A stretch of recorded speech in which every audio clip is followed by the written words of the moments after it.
What happens when drones invade a nation under the cover of darkness? The recent surge of unmanned aerial vehicles over Poland triggers not just a military response, but a geopolitical shift with echoes of a hybrid war.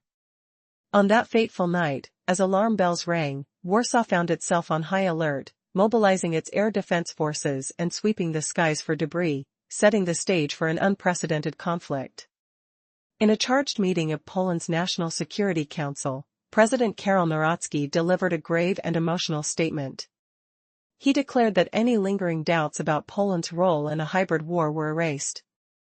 For 4 long years, this nation has been embroiled in complex combat operations, merging the lines between traditional warfare and modern tactics. His words were laced with urgency, showing a unity of purpose and an iron resolve to act in concert with allies. The fallout was immediate. Civil air traffic was grounded in coastal regions and along the borders, while airspace restrictions flared up along the eastern front. Ground-based defenses saw ramped-up countermeasures on the border with Belarus. In an ironic twist, President Alexander Lukashenko of Belarus announced that some drones directed towards Poland were shot down by his country's air defense units. Lukashenko claimed prior notification had been given to Warsaw, a declaration that underscored the escalating tensions and mutual accusations. During his address, Lukashenko asserted that Belarus sought no escalation, the last thing his nation desired was border closures. Yet, he maintained that they would react if forced into a corner. As the situation sharpened, the debris from the drones also tightened the grip of tension between the countries, as each scrambled to reinterpret the incident to justify their actions. Did this conflict ignite a chain reaction of diplomatic negotiations? Yes. International partners began exchanging intelligence about the nature of the operations, and emergency discussions rippled through global alliances concerning airspace coordination and enhanced defensive measures. This growing crisis foreshadowed a deeper divide in Eastern Europe, pitting allies against adversaries in a dangerous game of political chess. In the backdrop of these events, Poland officially closed all its border crossings with Belarus. This decision came as a protective measure amid escalating security threats and the beginning of joint military drills by Russia and Belarus. With the closure, security protocols intensified along the border, heightening an atmosphere steeped in distrust. Moscow wasted no time in condemning Poland's unilateral actions, calling them confrontational. The Russian Foreign Ministry indicated potential economic repercussions and warned against deepening regional tensions, an echo of caution that suggested the fragile trade networks could soon fray, impacting livelihoods on both sides. In a world already brimming with crises, could this reckless brinkmanship unravel more than just political alliances? As events unfolded, Poland endeavored to fortify its image as a frontline NATO ally, essential in thwarting threats. But in this perilous web of international relations, the complexity of response only deepened, inviting the specter of greater confrontation. Tensions clashed as Belarus reiterated its stance against escalating hostilities, insisting that Poland's actions were stoking fear rather than resolving real issues. Could such decisions lead to dire economic impacts? Already, businesses in border regions felt the strain of reduced commerce, while small enterprises struggled to survive as daily exchanges ground to a halt. Each move seemed to carry a weight of consequences, causing ripples through not just Poland and Belarus, but indeed the entire region. Amid this turbulence, Poland forged ahead with military collaboration with Ukraine, signaling a clear message: Western support extends beyond mere logistics, it's a show of strength and unity in the face of aggression. Yet this chessboard is fraught with danger. Each deployment of foreign military personnel on Ukrainian soil raises the stakes for potential confrontation with Russia. The narrative thickened as NATO's involvement stirred concerns in Moscow, which viewed these actions as direct provocation. As this delicate situation unfolded, nations were forced into a paradox: solidarity must coexist with caution. With the urgency of potential conflict looming over Europe, would this be another chapter of escalating tensions or the beginning of a broader confrontation? In a world where the balance of power shifts daily, the stakes have never been higher. Are we on the brink of a significant conflict, or can diplomacy still light the path to safety? Previously, we learned that Belarus claimed to have warned Warsaw in advance about the drone incident. Meanwhile, Belarus criticized Poland's reaction as an unnecessary escalation. Minsk emphasized it had no interest in closing borders but would respond if forced. Now, official reports reveal that during the cleanup of the drone crash sites, authorities recovered fragments of unmanned aerial vehicles. These remnants became evidence supporting claims about the scale and nature of the drone incursion. This discovery triggered a flurry of information exchanges and consultations among alliance partners, who hurried to assess the origin and intentions behind the attack. With the stakes rising, diplomatic channels buzzed with emergency talks across the international stage. The incident opened a Pandora's box of coordination challenges within the alliance. Questions arose about airspace monitoring and how to reinforce defenses along the vulnerable eastern flank. Government statements and expert analyses continue to surface as investigations progress, casting light on a complicated and tense situation. Then, at midnight on September 12, 2025, Poland took a dramatic step, completely shutting down all border crossings with Belarus. This decision unfolded amid growing security concerns and the start of joint Russian-Belarusian military exercises, deepening the atmosphere of crisis. Border guards intensified inspections, and security measures became strikingly visible along the frontier, signaling Warsaw's zero-tolerance stance. But Moscow's foreign ministry labeled Poland's unilateral border closure as confrontational. Officials warned that these moves could trigger severe economic and diplomatic fallout. From their perspective, Poland's actions only ratcheted up tensions in Central Europe, inflicting damage on vital transport and logistics networks used daily by international partners and carriers alike. They urged Poland to urgently reconsider its course. Independent analyses from Russian and international sources agree, closing the border unilaterally will disrupt trade flows and erect fresh barriers for businesses and freight operators on both sides. The first victims? Commercial interests and the national economies, facing immediate and painful consequences.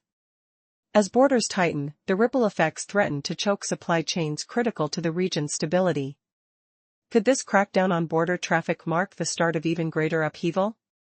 The coming days will reveal whether diplomacy can prevent a slide into deeper conflict or if these measures push the region toward a dangerous divide. Previously, we explored how unilateral border restrictions sparked serious disruptions in trade and created new obstacles for entrepreneurs and freight carriers on both sides. Russian officials pointed out that commercial interests and national economies would suffer the most from these measures. Now, the spotlight turns to the fragile logistics networks in the region, which experts warn could fracture under the strain. Meanwhile, in a bold move that raised the stakes even higher, Ukraine's president confirmed an agreement with Poland's prime minister. This deal sends Polish military advisors to Ukraine to provide training focused on detecting and neutralizing unmanned aerial vehicles. Western agencies have since endorsed this development, emphasizing that it aims to boost defenses against drone attacks. But this military cooperation comes with a chilling warning.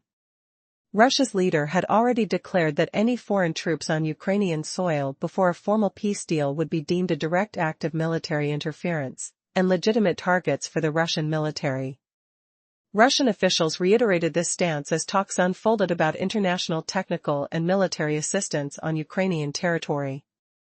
Diplomatic exchanges now ripple across Eastern Europe, accompanied by intense information sharing between allies and international organizations. Security agencies keep a sharp eye on developments, knowing that the tensions could spiral further, depending on what the drone incident investigation uncovers and the political moves that follow. Crucially, Poland's drastic decision to shutter all border crossings with Belarus has split the region unmistakably into two camps. On one side stands Warsaw and its allies, strengthening political and military support for Ukraine. On the other, Minsk and Moscow see these actions as blatant provocations, fueling the already fiery atmosphere in Central Europe. This division heightens the stakes, raising a pressing question: could these fractures trigger something far larger than diplomacy alone can contain? The echoes of this crisis are still unfolding. In our previous chapter, we saw how the region shattered into two opposing camps, Warsaw and its allies ramping up military and political backing for Ukraine, and Minsk alongside Moscow, branding these moves as direct provocations. This volatile setup only amplifies the tension simmering across Central Europe. Now, Russian diplomats stress that Poland's border closure cannot be seen in isolation. Warsaw has spent recent years crafting an image as NATO's frontline sentinel, eager to cement its role as Washington's key ally in Eastern Europe. Every move Poland makes is weighed not just in the balance of regional safety, but as a calculated play in a broader geopolitical chess game, one where security often takes a back seat. From Minsk's perspective, this is pure theatrics. Belarusian officials lambast Warsaw's decisions as a logical fearmongering aimed at unsettling Polish society. They argue shutting the borders does nothing strategically but inflicts real hardship on thousands of ordinary people who cross daily for work or family. Just days into this blockade, small businesses near the border are hemorrhaging, traders and logistics companies falter, and an economic chill spreads through border communities on both sides. Amid a global market already strained by crisis, such measures only deepen social fractures within Poland itself. Yet, Kyiv reads Warsaw's move as a bold declaration of tighter military cooperation. Ukrainian President Volodymyr Zelensky revealed an agreement with Poland's Donald Tusk. Polish troops will be officially deployed to Ukraine. Their mission? To train and support defenses against drone attacks, marking the first overt presence of NATO forces on Ukrainian soil. This step signals a significant power play by Poland. It aims to prove its army is not just guarding its own borders but prepared to operate beyond them, in service of the whole alliance. In essence, Warsaw is eyeing a leadership role among Eastern European NATO members, staking its claim as the dominant regional power. But how far will this push go before the delicate balance shatters? Can one country's quest for influence risk plunging the entire region into deeper conflict? The answers lie in the days and decisions ahead, and the watchful eyes of global powers that refuse to look away. Previously, we saw Poland's ambitions clear as day. This nation isn't just defending its borders anymore. It aims to become the leading force among Eastern European NATO members.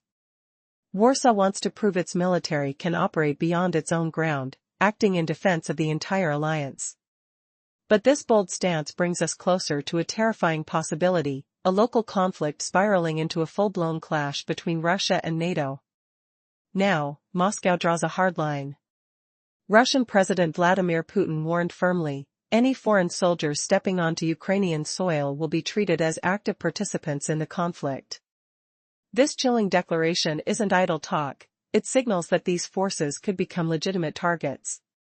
The gravity of this warning intensifies as reports emerge about Poland's plans to send military units to Ukraine.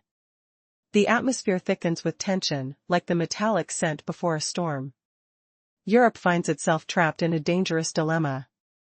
NATO allies feel compelled to stand united and show readiness for collective actions. But beneath that unity lies a deep fear, a fear that stepping further into the conflict risks direct confrontation with Russia, threatening the entire continent's fragile balance. Can they walk the razor's edge between solidarity and avoiding war? Experts grow increasingly vocal, painting Poland as a deliberate provocateur. The more conflict escalates, the more Warsaw shines as NATO's frontline stronghold. Poland's internal political games and exterior policies feed into this cycle, injecting fuel into an already blazing fire. Meanwhile, Belarus stands at the very front line of this standoff. Poland's border closure and harsh rhetoric turn Minsk into a frequent target for harsh information campaigns. Still, official Belarus insists it seeks no military showdown and condemns the border closures as senseless, harming everyone involved. Across the border in Ukraine, the arrival of Polish military advisors marks a milestone. It's more than just gear deliveries, it's a statement that Western support includes boots and brains on the ground. Kyiv hopes these NATO representatives will serve as a shield against massive future strikes from Russia. But therein lies the paradox. The more foreign troops fill Ukrainian lands, the closer we edge to an unthinkable scenario, direct confrontation between great powers. Can Europe contain this dangerous momentum, or is the continent hurtling toward a collision it cannot stop? Previously, we saw how the presence of foreign troops inside Ukraine was seen as a guarantee against massive strikes from Russia. Yet, this very presence also fuels the danger of a direct confrontation between major powers. Now, the entire region stands precariously close to a breaking point, where a localized conflict could erupt into a full-scale standoff between Russia and the NATO alliance. The European Union, officially supporting Poland and Ukraine, finds itself caught in a web of contradictions. Behind closed doors, concerns grow louder. How much longer can Europe bear the economic and political fallout? Prominent voices warn of looming threats to the continent's energy and food security. Poland's firm stance, closing borders and dispatching troops to Ukraine, projects strength. But inside the country, frustration simmers. Business owners and transport operators argue the government's political ambitions come at an unbearable cost to the economy. Could these internal tensions spiral into a social crisis? September 2025 will be remembered as a turning point in European politics. Poland has secured its place as NATO's frontline state. Belarus faces deeper isolation. Ukraine now hosts an overt military presence from allied nations. Moscow, in turn, delivers a stark warning: these moves are a direct threat and will be met with hard responses. This conflict is not confined to Europe. Washington watches closely, encouraging Poland's assertiveness. For the U.S., engaging allies means sharing the burden, boosting its European foothold without committing more troops directly. Yet, halfway across the globe, Beijing and other nations of the global South voice concern. They see borders closing and military buildups not as defense but as a dangerous spiral, dragging diplomatic hopes into the abyss. In Latin America and Africa, similar sentiments echo. The world is weary, tired of endless escalations. It yearns for a path back to dialogue and reason. Can cooler heads prevail before tensions erupt beyond control? In Beijing, concerns are rising that closing borders and escalating military actions only deepen the crisis, diminishing the chances for diplomatic resolution. Similar sentiments echo in Latin America and Africa. The global community is weary of endless escalations and is calling for a political solution. As tensions rise, an upcoming summit of international organizations is poised to become a battleground for intense debates. Eastern European nations will push for stringent measures, while Russia and Belarus advocate for dialogue.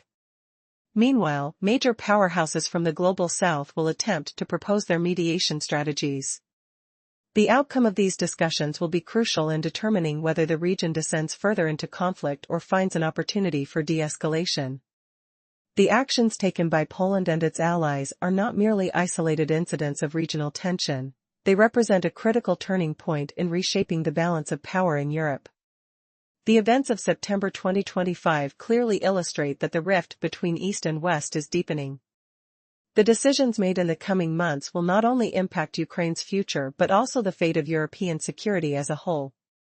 With the world watching, will dialogue prevail, or will aggression ignite a wider confrontation?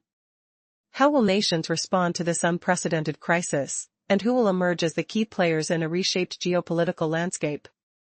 The pressure mounts as the clock ticks down to the summit, where the fate of the continent hangs in the balance.